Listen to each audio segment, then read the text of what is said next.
तो कहानी की शुरुआत में हमें एक खामोशी दुनिया दिखाया जाता है जहाँ पे सभी इंसान मर चुके थे किसी वायरस की वजह से। और ये वायरस ओनली इंसानों पे इम्पैक्ट करता है, जानवर पे नहीं। इसीलिए सारे जानवर तो जिंदा थे पर एक भी इंसान नहीं थे। हाँ, कुछ लोग जिंदा थे जिन लोगों को सर्वाइवल पता था। और ऐसे ही बहुत साल गुजरने के बाद फिर से हमारा जंगल वंगल सभी हरी हरी में गूंज उठा। और तभी हमें एक लड़के को दिखाया जाता है जिसका नाम था एडी, और ये भी उस सर्वाइवल के लोगों में से एक था। और ये सर्वाइवल इसलिए कर पाया क्योंकि इसके दादाजी ने इसके बचपन से ही इसको सर्वाइवल्स की बुक के पढ़ा करता था, और इसीलिए इसी सर्वाइवल इतना अच्छे से आ गया। और एडी के रहने के लिए एक भी घर नहीं है क्योंकि उसका घर एकदम से कबाड़ बन चुका है। और सिर्फ उसका ही घर नहीं, सभी घर से एकदम कबाड़ बन चुका है क्योंकि इतना दिन कोई इंसान ही नहीं यूज किया ना, इसीलिए वो अपने घर के बाहर एक बंकर में रहता है। उसके खाने पीने की सामान भी बहुत कम हो चुका है, इसीलिए वो अपने इलाके के आस पास में बाजू में जो इलाका है उनमें साइकिल्स लेके जाता है खाना ढूंढने के लिए। वो जिस भी घर में खाना ढूंढने जाता है उनमें लाशें पड़ी रहती है, डेड बॉडीज मिलना बहुत कॉमन सी बात हो गया है उसके लिए। एडी जिस इलाके में रहता है उस इलाके में उसके बगैर कोई ही नहीं रहता है क्योंकि सब भी मर चुके थे। और एडी के पास भी बचा था उसका एक साइकिल, और वो अपने साइकिल की मदद से अपने आसपास के कुछ इलाकों में खोज तलाशी और उसके जरूरी के सामान कभी नहीं कहीं नहीं मिले। एडी अपनी जिंदगी से बहुत बोर हो चुका था, इसीलिए अपना फोन भी नहीं यूज करता। इलेक्ट्रिसिटी नहीं है फोन चार्ज करने के लिए, इलेक्ट्रिसिटी पैदा करने वाला ही नहीं है तो कैसे इलेक्ट्रिसिटी रहेगा। वो अपना जिंदगी गुजारने के लिए अपने कुछ खेती बाड़ी करता है और उसके बहुत दिनों बाद उसके खेती में अच्छा सा फलन भी होता है। उसके बाद रात में एडी सोया हुआ रहता है और उसके आसपास में कुछ आवाजें हो रही होती हैं, इसीलिए वो डर के अपने बंकर में चला जाता है। फिर हमें सुबह की सीन दिखाया जाता है जहाँ पे एडी प्लान के मुताबिक साइकिल लेके अपना जर्नी स्टार्ट करता है और उसे एक घर की छत पे एक छोटा सा सोलर पैनल मिलता है जिसको वो अपने घर लेते आता है और वहाँ पे अपने फोन को चार्ज करता है और बहुत सारे गाना सुनते हैं, वीडियोस देखते हैं, अपना लाइफ अच्छे से एंजॉय कर रहे होते हैं।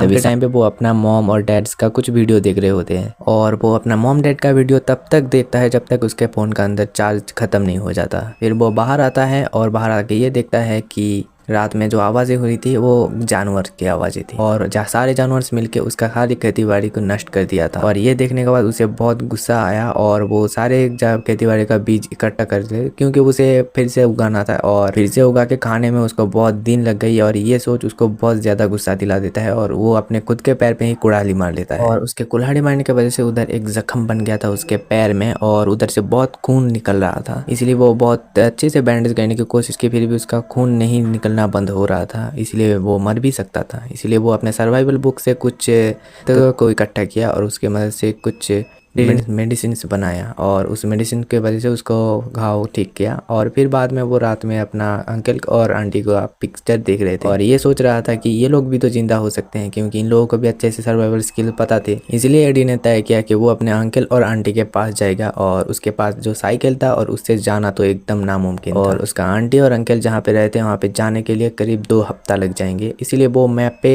अपना रास्ता को इकट्ठा कर रहे थे कि कहाँ से जाने में शॉर्टकट होगा, ये सब वो तय कर रहा था। और उसके बाद हमें नेक्स्ट सीन में दिखाया जाता है कि एडी सुबह को निकल जाता है और एडी सुबह और शाम तक पूरा ही साइकिल चला के दिन गुजार देता है और रात में कहीं पे भी कैंप लगा के रह जाता है। और उसके पास जो खाने की चीज थी उसे वो रास्ते में ही यूज कर लेता था। और अच्छी बात यह है कि उसे अगर रास्ते में किसी घर वर मिल जाता है तो उसके अंदर वो घुस के अच्छे से देखता है और वहाँ से उसका काम की चीजें मिल जाती थी। तो इसी बातों बातों में 1 हफ्ता तो आराम से गुजर जाता है। फिर हमें एक दिन का सीन दिखाया जाता है जहाँ पे एडी सोया हुआ रहता है और बाहर से कुछ आवाज याद होता है और वो बाहर आके ये देखता है कि सारे हिरन मिलके उसका सारा पानी खा लिया। ये देखने के बाद एडी का बहुत गुस्सा आता है और वो अपने बंदूक का सारा गोली फिजूल में खर्च कर देता है। और ये करने के बाद उसके दिमाग थोड़ा सा भी काम नहीं किया कि ये क्या कर दिया मैंने। और फिर नेक्स्ट सीन में दिखाया जाता है कि एडी अपना साइकिल लेके आगे चलता है और आगे चल के एक नदी को देखता है। ये देखने के बाद एडी बहुत खुश हो जाता है क्योंकि उसका पानी का बंदोबस्त तो हो गया था। फिर वो खुशी के मारे साइकिल बहुत जोरों से चला रहा होता है और वो चलाते चलाते एक गड्ढे में गिर जाता है और वो गड्ढा कुछ पत्तों के जरिए ढका हुआ था। और ये देखने के बाद एडी तो तय हो गया था कि ये किसी ने फंदा लगाया हुआ था और वो वहाँ से निकलने की बहुत कोशिश करता है पर निकल नहीं पाता। इसलिए वो बहुत सारे फायर क्रैकर्स जलाते हैं, अगर कोई उसके आसपास होगा तो उसे वहाँ से एस्केप कर लेगा, पर वहाँ पे कोई नहीं आता। फिर हमें सुबह का सीन दिखाया जाता है। सुबह को एडी सोया हुआ रहता रहता है और उसे कुछ आवाज़ सुनाई देता है, तो वो डर के मारे अपना बंदूक चलाता रहता है इधर उधर। और वहाँ पे एक लड़की को दिखाया जाता है जिसका नाम था एवा, और वो लड़की उसके बंदूक से बच जाता है। और वो लड़की अब एडी को कहता है कि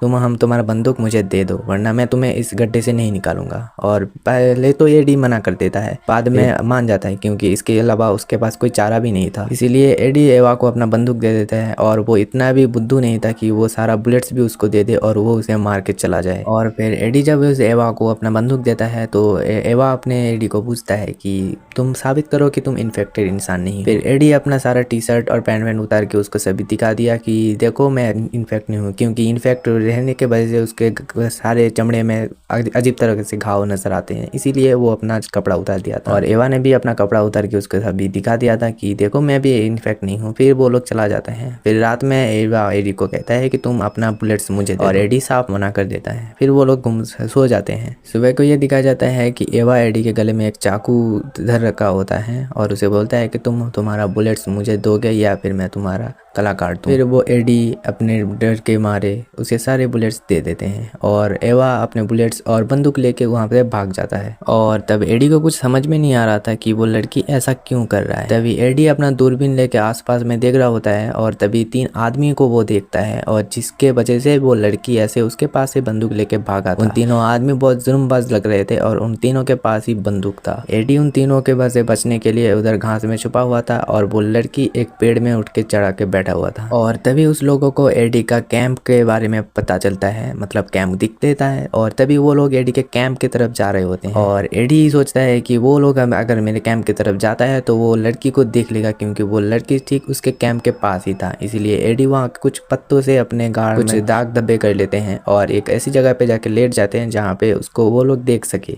और उसका प्लान वर्क कर जाता है, और वो लोग उसको देख के बोल जाता है कि अरे यार ये कैंप का ओनर तो मर गया, और वो लोग वहाँ से चला जाता है। और फिर दूसरी तरफ देखा जाता है कि ये लोग फिर से अपना कैंप लगाते हैं, और तभी एडी को ये पता चलता है कि वो लड़की प्रेग्नेंट था।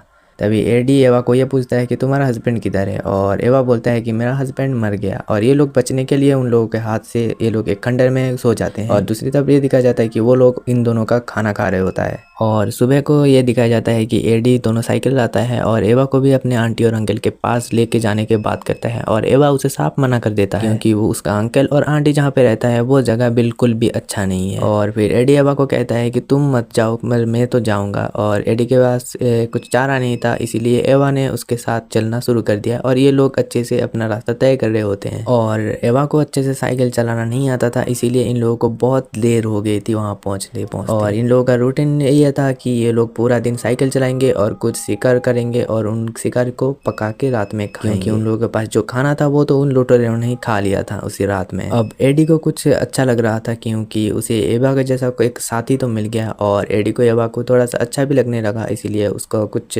फ्री माइंड फ्री टाइप का लगने लगा। और एडी को ये भी जानता है कि उसके पीछे वो तीनों आदमी अब तक पड़े हुए थे। आगे का मूवी और भी ज्यादा इंटरेस्टिंग होने वाला है, इसलिए मुझे कमेंट में बताओ पार्ट 2 के लिए, और चैनल को सब्सक्राइब कर देना, वीडियो को एक लाइक कर देना।